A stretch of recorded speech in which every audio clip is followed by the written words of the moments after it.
Hi there, John McAdams here. Thanks a lot for joining me in this video where I compare the 6.5 Creedmoor and the brand new 25 Creedmoor cartridges informed by real world data I have obtained afield and at the range and in ballistic gel for both cartridges. Now, as you can probably imagine, just by looking at these two cartridges and by their names, the 25 and the 6.5 Creedmoor are very closely related. There is a tremendous amount of overlap in their performance and their best use cases.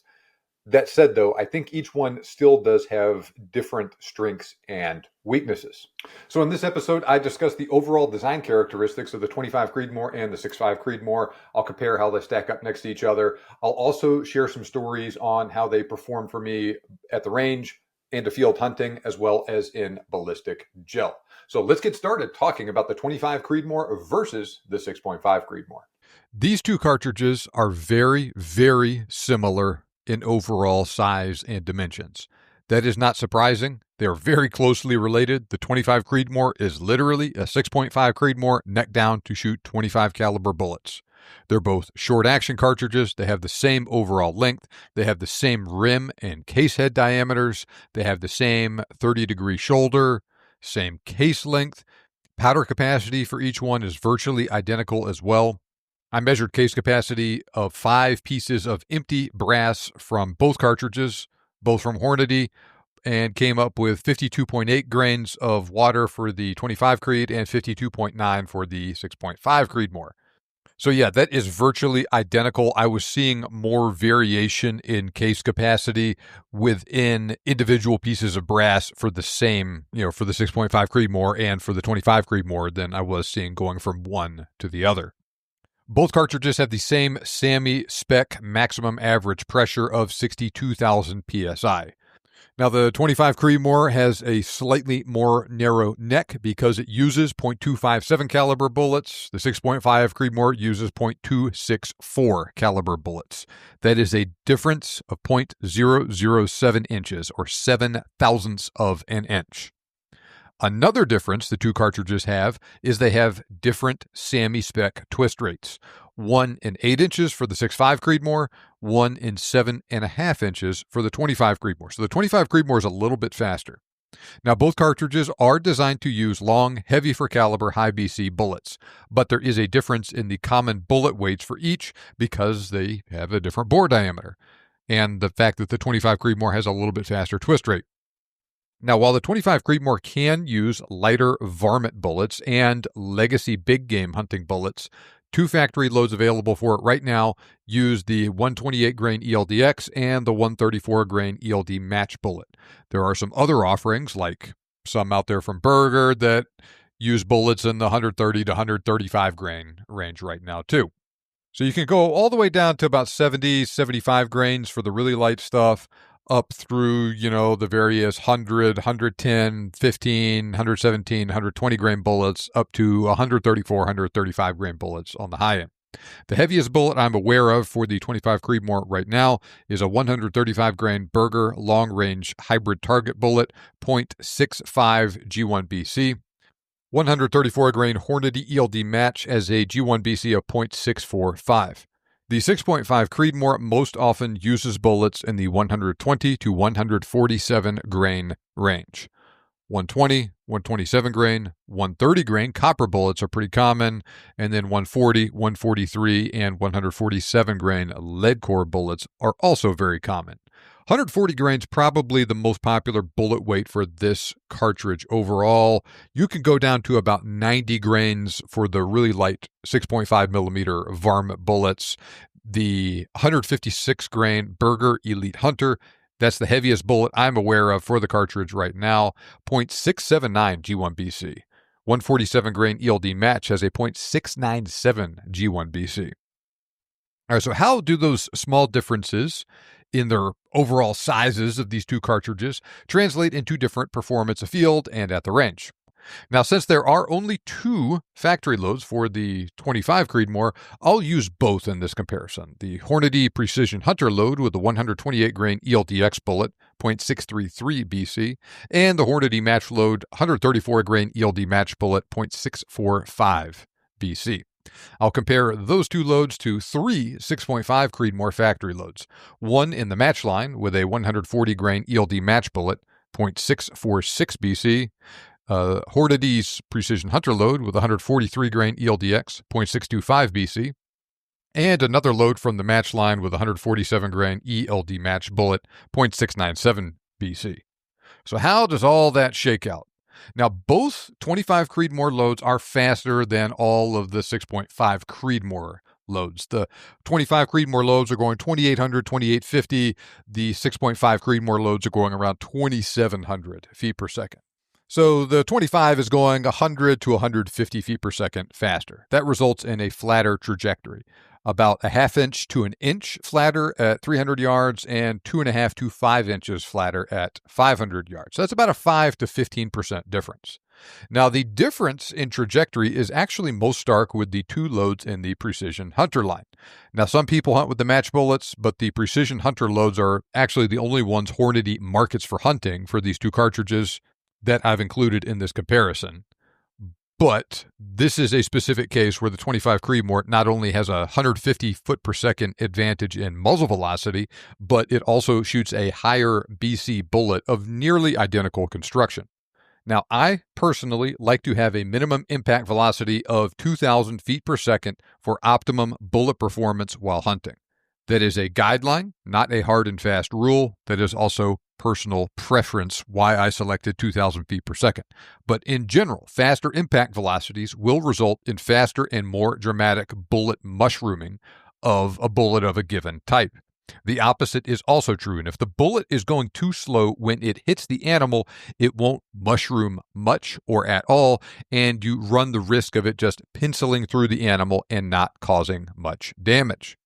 I am being very conservative with a 2,000 foot per second minimum impact velocity, and there are bullets designed to work at impact velocities slower than that. The ELDX is one such bullet.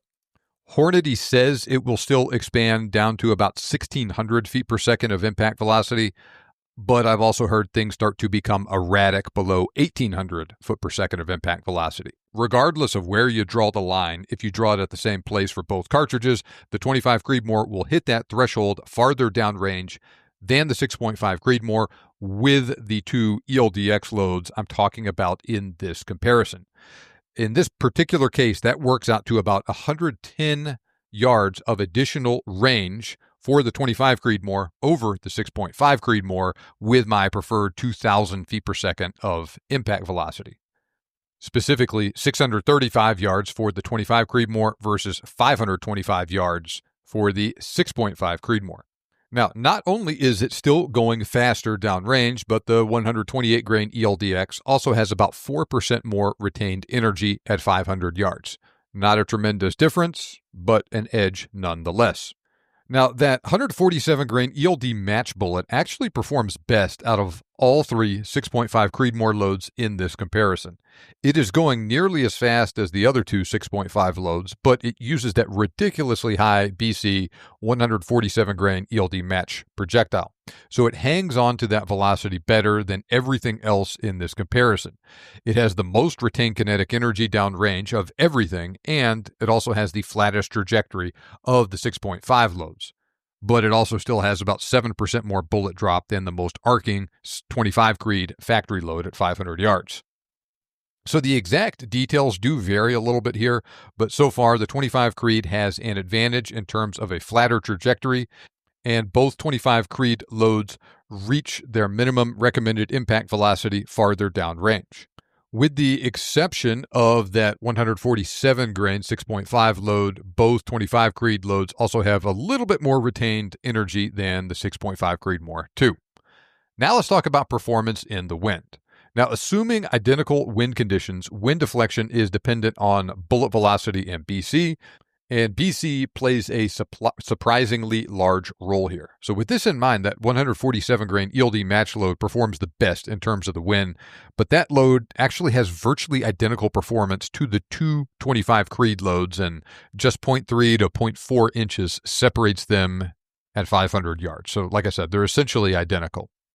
Now, both 25 Creedmoor loads have essentially the same wind deflection as each other out to 500 yards, And other than that 147 grain 6.5 Creedmoor load, which they basically match, the 25 Creedmoor outperforms the 6.5 Creedmoor in wind deflection. All right, that's not surprising. We're talking about loads shooting a faster bullet with either essentially identical or a slightly better ballistic coefficient versus the 140 grain ELD match and 143 grain ELDX 6.5 Creedmoor loads. Once again, not a gigantic advantage, and we're looking at about 1 inch less wind deflection at 500 yards for the 25 Creedmoor. Now let's talk about recoil. The 25 Creedmoor comes out on top in the recoil department when comparing these ELDX and ELD match loads for each cartridge. I pulled bullets from a couple of cartridges from the Hornady Precision Hunter and match factory loads for both cartridges, weighed the powder contained in each cartridge, then calculated recoil for an 8-pound rifle. 128 grain 25 Creedmoor load had 13.2 foot-pounds of recoil energy. 134 grain 25 Creedmoor had 13.6 foot-pounds of free recoil energy. 143.65 Creedmoor, 13.9 foot-pounds of recoil energy. And the 147.65 Creedmoor had 15.5 foot-pounds of free recoil energy. Now, 6.5 Creedmoor, very shootable cartridge, but the fact remains the 25 Creedmoor does have the edge here, especially compared to that 147 grain 6.5 load. Now, NRL Hunter matches have a 380,000 power factor minimum for some of their divisions. They have one division where you can use sealed factory ammo, others where you have to meet power factor. You calculate power factor by multiplying bullet weight by muzzle velocity. Both of the 25 Creedmoor factory loads fall a little short of this, but you can easily hit that power factor with the 134 grain ELD match from the 25 Creedmoor with a muzzle velocity of 2,850 feet per second. Actually, 2835, but if you go a little bit above it to 2850, you got a little bit of a buffer. That is a very achievable hand load for the 25 Creedmoor. That does bump up recoil a little bit since you're using a little bit more powder to push that bullet a little bit faster. In that case, we have about 13.7, 13.8 foot-pounds of free recoil energy. So certainly a little more, but still a little less than the 6.5 Creedmoor 143 grain load and quite a bit less than the 147 grain ELD match load. Now, I can hear somebody saying right now, you're telling me there are some man-bun-wearing weaklings out there who can't handle 6.5 Creedmoor recoil and they need to shoot something even lighter than that. I hear you. And, I've said it before, I'll say it again. We're slicing the onion awful thin with these two cartridges. But I'll say, though, that in a situation where every bit of recoil reduction is important, like you're in a shooting competition and you're trying to spot impacts, you're doing some positional shooting in odd positions or at odd angles or something like that, that little bit of recoil reduction can matter. It's less important for the typical hunter, though. Now, I will say that it is also something that is nice to have for a smaller and or more recoil-shy shooter. My son used a 25 Creedmoor in Africa this past summer, killed an impala with it. He weighs about 65 pounds soaking wet. He shoots that 25 Creedmoor very well, but it's near the upper threshold of recoil for him right now. He's only 9 years old. He's still a relatively inexperienced hunter and shooter. I'm trying to build good habits. And he was using that because that's what I had. But if I only had a 6.5 Creedmoor, for instance, I'm sure he would be shooting that just fine. But I think the 25 is a little bit better for him right now. Now let's talk about rifle and ammo availability. We'll start with ammo. The 6.5 Creedmoor is incredibly popular. Lots of ammo companies have picked it up in the last couple of years. It is easily one of the top 10, maybe top 5 most popular centerfire rifle cartridges on the market today. On the other hand, only Hornady makes 25 Creedmoor factory ammo right now, and they make 2 loads, right? That Precision Hunter load and the match load I talked about earlier in this comparison. Midway USA lists 114 6.5 Creedmoor loads on their website versus just 7 for the 25 Creedmoor. And yes, you heard me right.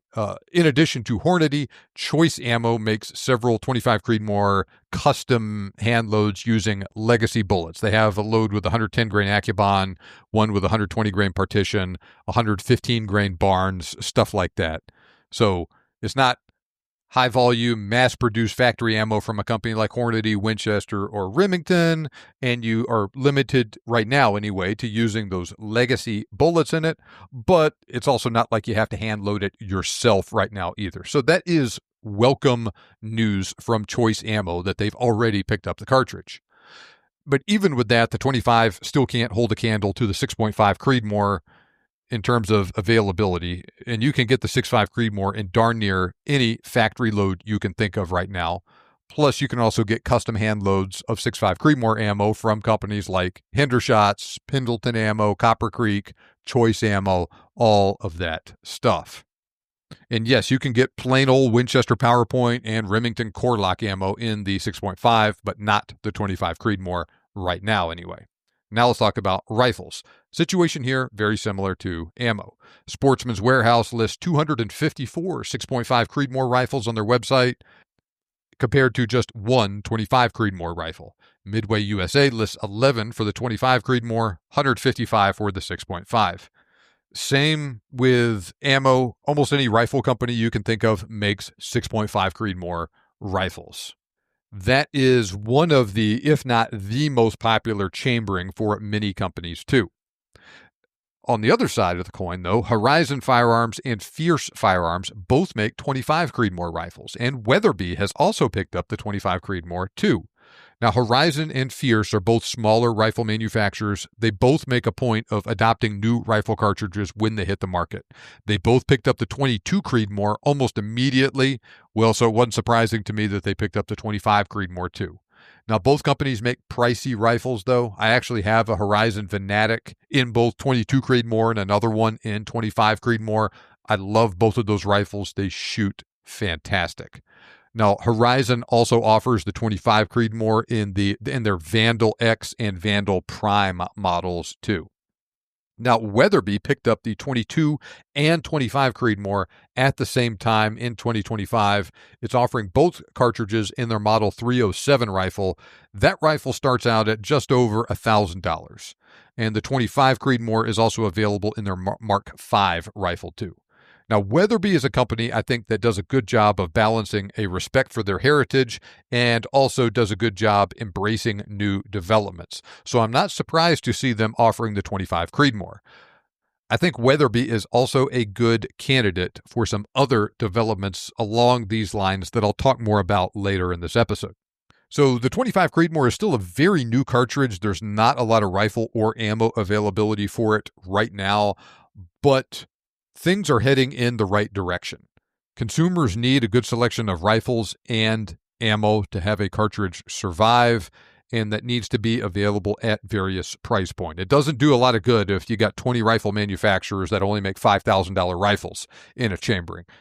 So it's good to have some at that price point. You also need some at that mid and lower tier price point, I think, for it to really catch on. So we're not there yet, but we might be heading there soon.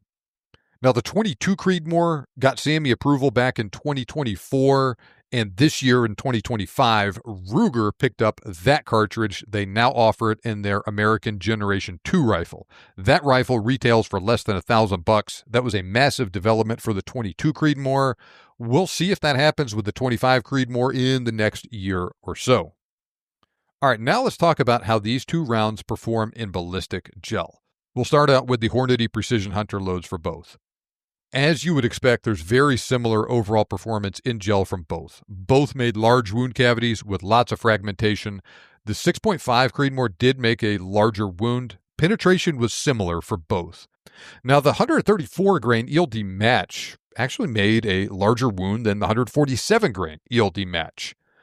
But the 147 grain ELD match penetrated better. Now, the shape and character of these wounds were also similar to each other. Both were different from those made by the ELDX. Now, the 134 grain ELD match only penetrated 17 to 18 inches. Both ELDX bullets penetrated 21 to 22 inches. 147 grain ELD match penetrated 23 to 24 inches. So it actually penetrated better than anything else I used in this comparison.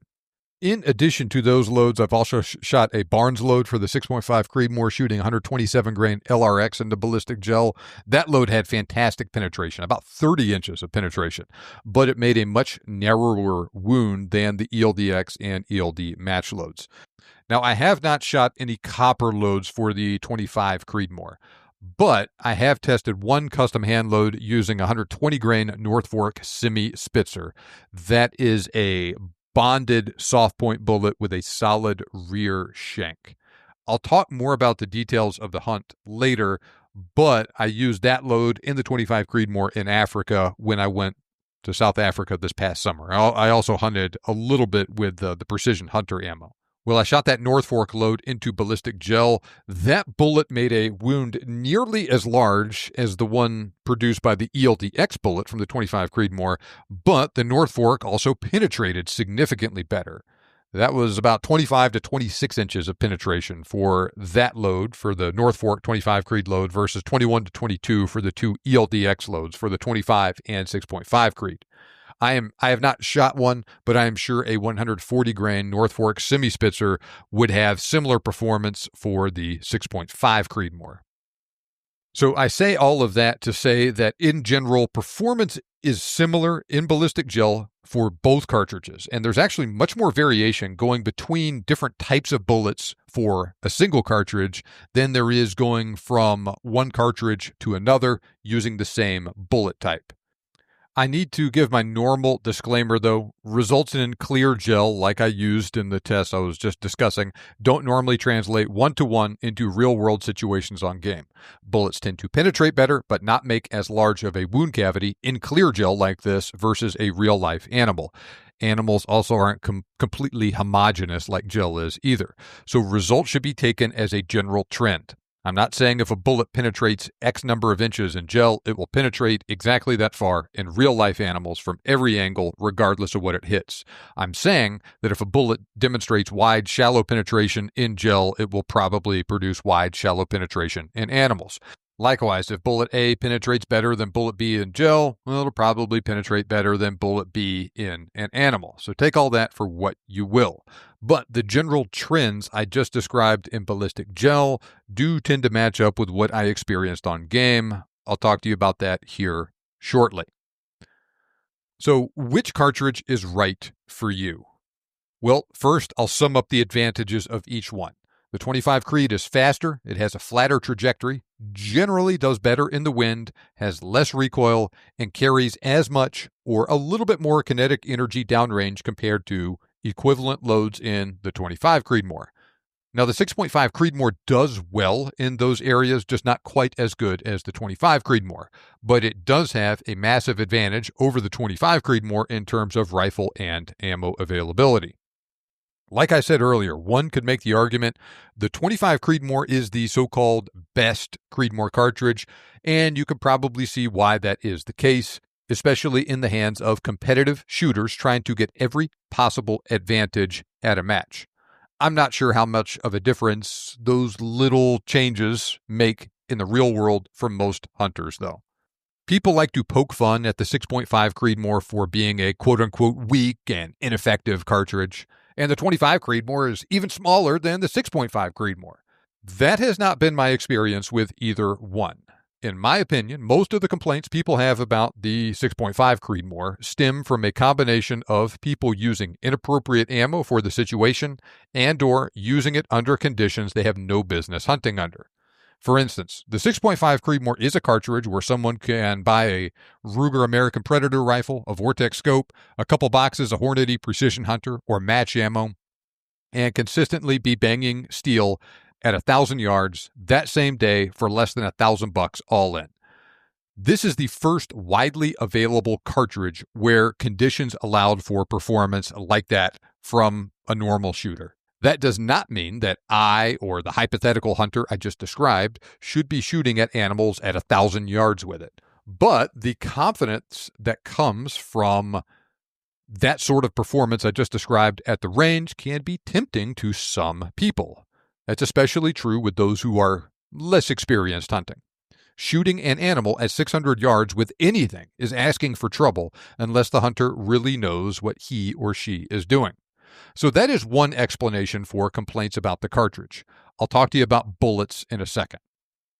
Now, like I also mentioned earlier, the 25 Creedmoor and compared to the 6.5 Creedmoor, that's slicing that onion pretty darn thin. Obviously, there's a lot of overlap in the best use cases for each cartridge, and basically anything you would do with one, you could reasonably do with the other. So I would hunt deer, hogs, antelope, black bear, African plains game, even elk and moose with both, with appropriate ammunition and at appropriate ranges. Neither cartridge would necessarily be my first choice for them, but yes, I would hunt moose, elk, and the like with the 25 or the 6.5 Creedmoor. But at the same time, I'm also not going to go out and shoot an elk with it at 600 or 800 yards either. I'm also going to use the right ammunition for the circumstances too. For instance, that ELDX bullet is wonderful for what it is designed for, but I personally think it is also the source of a lot of problems for the 6.5 Creedmoor and the 25 Creedmoor when used under the wrong conditions. This bullet is designed for use at extended range. It performs best at slow to moderate velocity impacts. Performance can be uneven if it is going too fast when it hits an animal. For instance, the 143 grain ELDX performed beautifully on a pronghorn I shot a couple years ago. Range was 175 to 200 yards. At that range, that bullet had slowed down to below 2,500 feet per second. It made a massive wound through the animal's chest, exited the other side. He ran less than 30 yards after the shot and tipped over. And after I shot him, he spun around and started running. And so his offside shoulder was facing me when he was running, and he had already had a red spot about the size of a grapefruit on the off side of his chest. Shoot that exact same animal in the exact same spot at the same angle at 50 yards, and the situation will be different. It probably won't, quote unquote, blow up on the shoulder like those bullets get accused of doing sometimes, but that ELDX probably wouldn't exit either. It might, but probably won't. It really depends.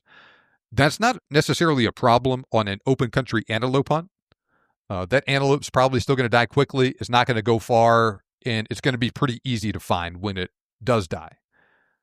But recovering an animal can be much more challenging in thicker conditions with little or no blood trail, and that's often the case if the bullet does not exit. I received lots of complaints about the 6.5 Creedmoor from hunters, and many of them tell me the same story. They shoot a deer at 50 to 75 yards with their 6.5 Creedmoor, it ran off. Sometimes they find it, sometimes they don't. Poor shots are undoubtedly to blame for some of those mishaps, but many of those people eventually find the deer after a long and difficult tracking job. And the story is the same each time. They used Hornady Precision Hunter ammo with that ELDX because it shot great in their rifle.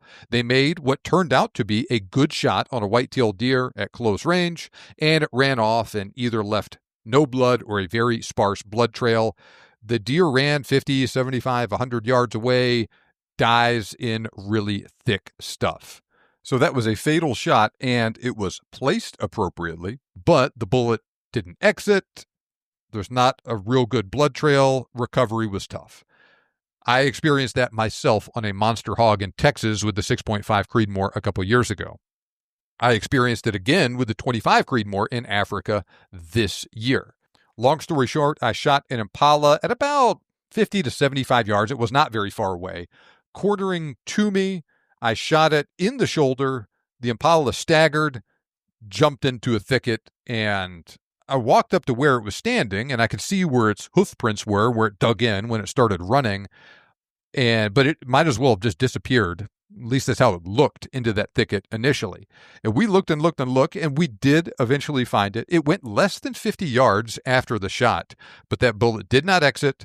There was not a single drop of blood on the ground. We just made a grid search of likely locations and ended up finding the impala in there. Now, that bullet was placed well, completely shredded. The near side lung hit the back of the other lung, caused some damage to the liver as well. But like I said, did not exit, not one drop of blood on the ground. Now, the situation was similar on that hog I was just telling you about. In each case, the animals went less than 100 yards.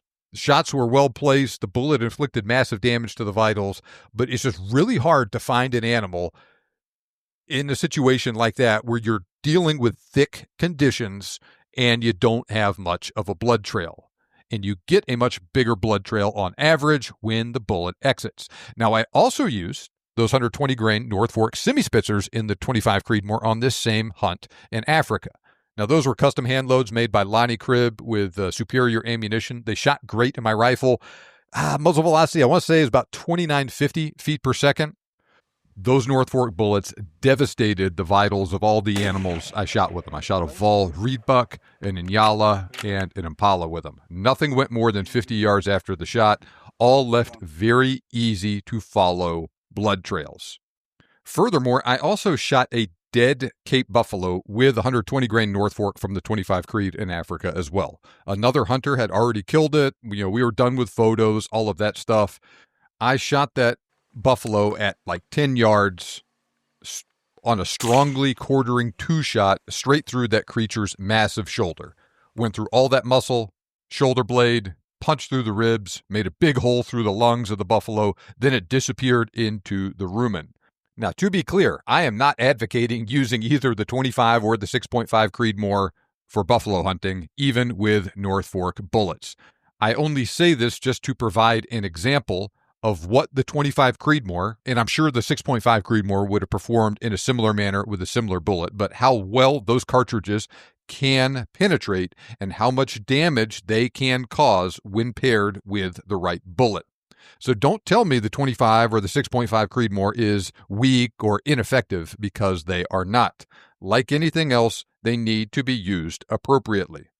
In that vein, Tyler Friel from Outdoor Life killed a real nice grizzly bear in Alaska with a 6.5 Creedmoor shooting a 140 grain Nosler partition bullet. I think that's another wonderful bullet for that sort of work, and it performed great for him. But that said, both the Nosler partition and the traditional North Fork bullets are poor choices for open country hunts where you need to shoot at 300 plus yards. In a situation like that, the ELDX or a similar bullet is a wonderful choice. Now, moving on, both cartridges, both the 25 and the 6.5 Creedmoor, are also great for use up in the mountains for game like sheep or mountain goat. In that same vein, these are excellent cartridges to pair with an ultra lightweight hunting rifle. Now, I'll just say one last time, the 25 Creedmoor does outperform the 6.5 Creedmoor on paper and has a little bit less recoil to boot. But let's also not kid ourselves here. These are very small advantages it has in each area. All things considered, I personally lean towards the 6.5 Creedmoor for bigger game. Not that I wouldn't hunt an elk with a 25 Creedmoor, for instance, with the right bullet, but I just think the 6.5 is better when both are using appropriate bullets.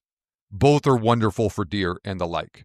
Now, likewise, I would lean more towards the 25 Creedmoor for use on predators and varmints. I think that's probably the best crossover cartridge on the market right now that is perfectly at home on deer and varmints. And there is a better selection of 25 caliber varmint bullets than is the case for the 6.5. For instance, you could shoot a 75 grain VMAX at 3,500 feet per second out of a 25 Creedmoor. Now, the 6.5 Creedmoor will shoot something like a 90 grain VMAX at 3,300 feet per second. Both are good. I think the 25 is just a little bit better here. Now, the 25 Creedmoor also has that small edge over the 6.5 in certain competitive shooting competitions for the reasons I mentioned earlier. This is what Richard Mann is talking about when he says the 25 Creedmoor is a triple threat cartridge. It's great for big game, varmints, and for competitive shooting. But on the other hand, the 6.5 Creedmoor does have a much better selection of rifles and ammo right now. Now, I have rifles chambered in both cartridges. I like both cartridges. I don't think you need to buy one if you already have the other, though. Unless you just want another gun or you want to optimize for a certain situation, which is also totally fine. I'm not certain what the future holds for the 25 Creedmoor. Hornady did a very soft launch with it, complete opposite of what they did with the 7mm PRC, for instance. So does that mean they have soft expectations for the cartridge? Now, even though they're the only company making ammo for it, or only big company anyway, they seem to be making a lot of 25 Creedmoor ammo, and availability seems to be pretty good as I record this. I'm also not quite sure what to make of the 25 Creedmoor. like I keep saying, I think this cartridge was developed specifically because it does offer that small edge to some competitive shooters. People were using it anyway, so Hornady figured they'd legitimize it and make money selling those people ammo. Fine. I will say that I feel pretty confident this is going to open the floodgates for new bullet development in 25 caliber. That is a very neglected bore diameter, especially when it comes to higher BC bullets. Things were bad with the 270 bore diameter until the 27 Nosler and 6.8 Western came out a few years ago. Things were even worse with the 25 caliber bore diameter. One thing we have not seen to this point is any AccuBond long-range offerings from Nosler. They have a 25 caliber regular AccuBond, but that is it. So I would not at all be surprised to see one of those come out. Maybe we'll see a 25 caliber terminal ascent bullet from Federal too. Something from Sierra or Spear or something like that down the line as well. At least initially, those bullets will certainly be geared primarily towards stuff like the 25 Creedmoor. Maybe we will see a move to adapt rifles in legacy cartridges like 25-06 and or 257 Weatherby to use those newer higher BC bullets as well. Now, I keep talking about Weatherby. That is a company with a lot of love for 25 caliber cartridges. In fact, they are the only company that makes rifles in 25-06 Remington right now, right? Not even Remington makes rifles in their old cartridge. And of course, they also have the 257 Weatherby. Will we potentially see some Weatherby rifles with a 1 in 7.5 or 1 in 8 twist that you're chambered in 25-06 or 257 Weatherby? Now, Browning did that with the 270 Winchester after the 6.8 Western hit the market.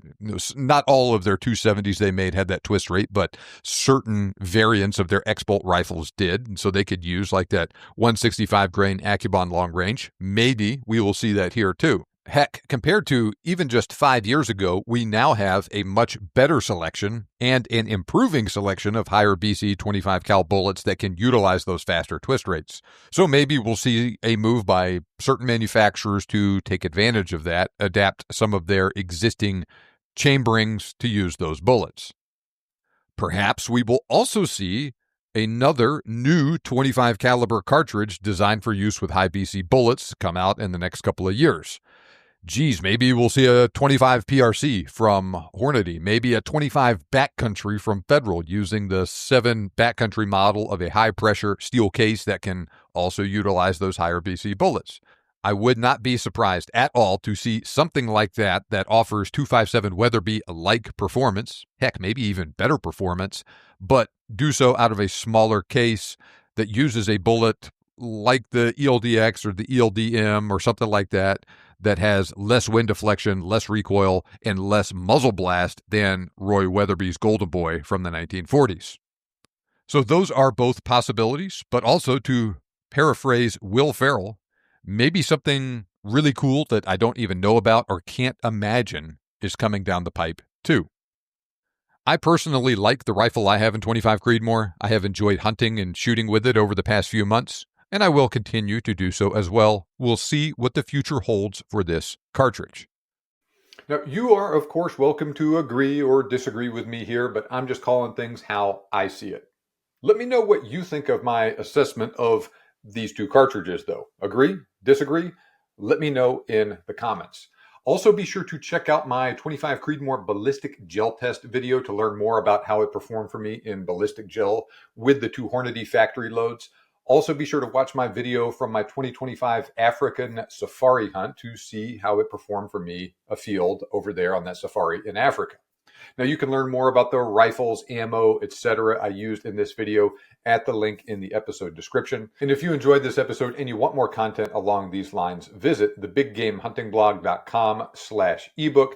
Sign up there. You will get my free ebook on my favorite hunting cartridges, as well as start to receive the emails I send out every weekday about hunting, shooting, ballistics, stuff like that. If you like these episodes, you're going to love those emails. Thanks a lot for joining me in this video, and happy hunting.